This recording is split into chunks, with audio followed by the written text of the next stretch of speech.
I've received a lot of encouragement around the country from people that see our particular style of leadership, and we're gonna continue to reflect very deeply on entering that national.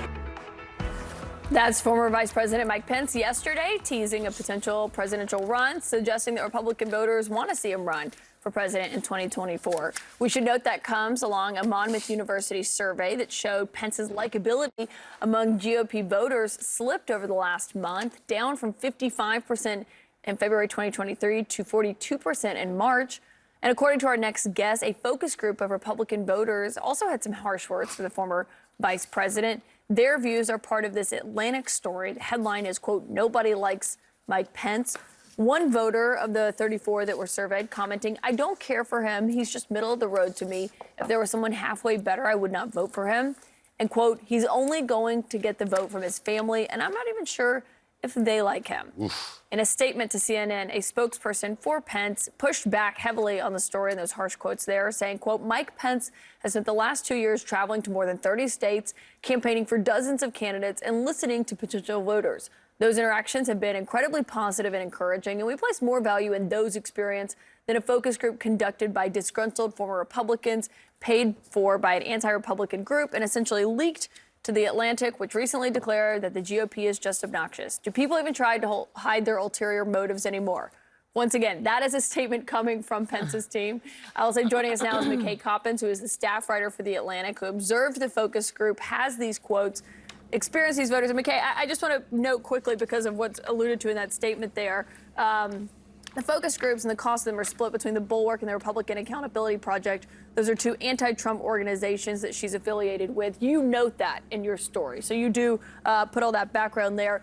But let's just start with what you saw, what you heard from these Republican voters.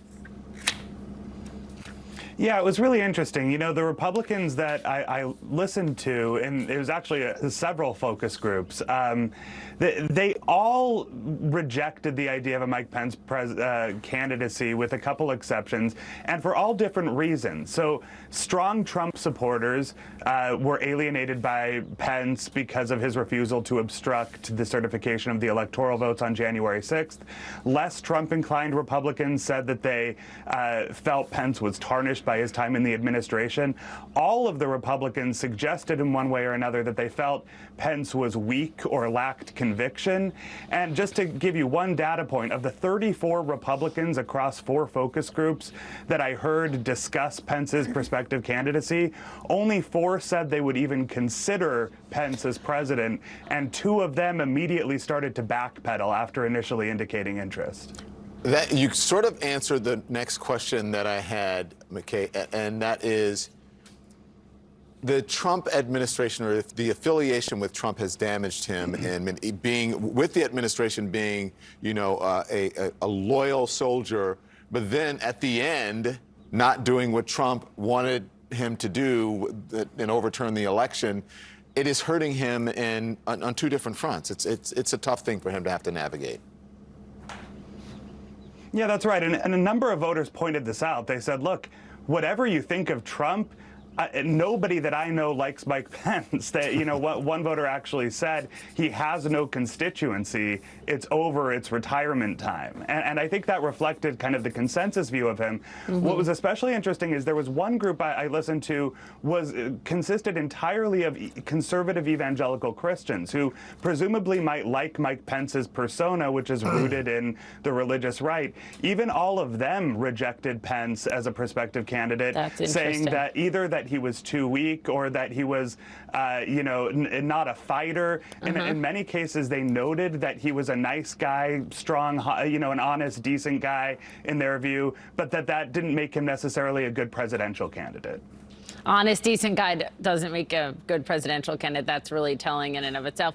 What I found so fascinating, because you've been following him since you profiled him in 2017, is that you talked to voters all across the country. So this was not just one sort of geographical location. You went from suburban Atlanta to rural Illinois to San Diego. And I wonder, to Don's great point, is it sort of that people that you heard from these focus groups, Republican voters, feel like he's trying to have it both ways, and you just can't have it both ways? You're either in Trump's camp or you're out, but he's kind of both depending on what you ask him about the former think president?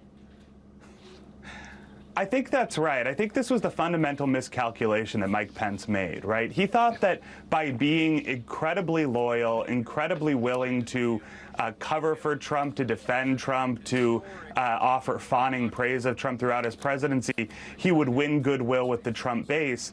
And then on January 6th, and, you know, to his credit, I won't try to read into his motives. It's possible that he genuinely thought he was doing the right thing by breaking with Trump on January 6th.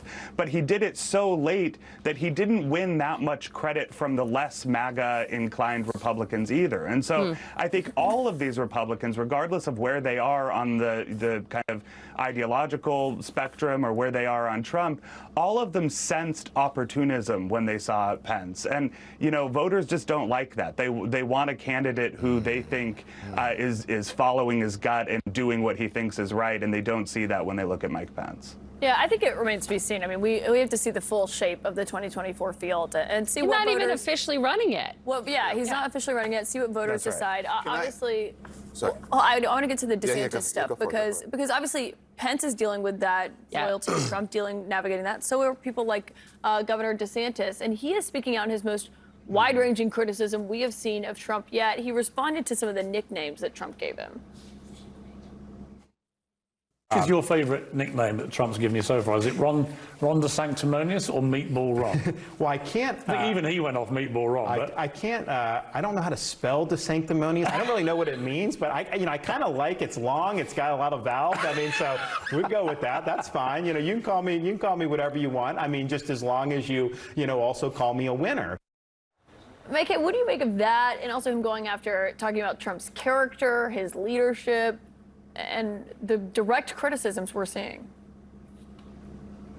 I think DeSantis is trying to walk a fine line, and these focus groups voters repeatedly expressed that they didn't like that Trump was constantly attacking other Republican candidates, other Republican figures.